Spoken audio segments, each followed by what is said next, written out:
السلام علیکم ورحمۃ اللہ وبرکاتہ۔ آج ہم جس موضوع پر بات کرنے جا رہے ہیں وہ ہے خواب میں کرتا دیکھنا اور اس کی تعبیر۔ لیکن اس سے پہلے آپ سے گزارش ہے کہ ہمارے ویڈیو کو لائک کیجئے، چینل کو سبسکرائب کیجئے اور دوستوں کے ساتھ شیئر کرنا مت بھولیے۔ ہم سب سے پہلے اس کی سند کو بیان کرتے ہیں۔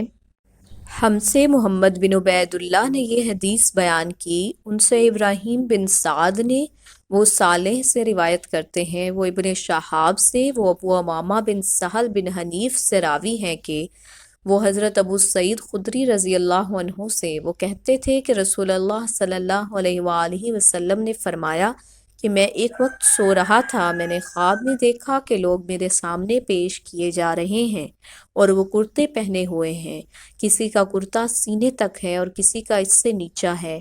میرے سامنے عمر بن الخطاب لائے گئے، ان کے بدن پر جو کرتا تھا اسے وہ گھسیٹ رہے تھے، یعنی ان کا کرتا زمین تک نیچا تھا۔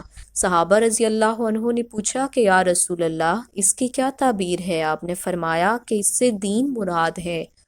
جی تو ناظرین، ہم نے صحیح بخاری کی حدیث نمبر 23 کا ترجمہ پڑھا، جو کہ سندن صحیح سٹیٹس رکھتی ہے۔ آپ سے گزارش ہے کہ ویڈیو کو لائک کیجئے، چینل کو سبسکرائب کیجئے، اور اگر آپ اپنے خواب میں کرتا دیکھ رہے ہیں جو کہ بہت زیادہ لمبا ہے، یا پھر ایک ایسے آدمی کو دیکھ رہے ہیں جس نے بہت زیادہ لمبا کرتا پہنا ہے اور اس کو گھسیٹ رہا ہے، زمین تک ہے اس کا کرتا، تو اس کا مطلب دین ہے۔ شکریہ۔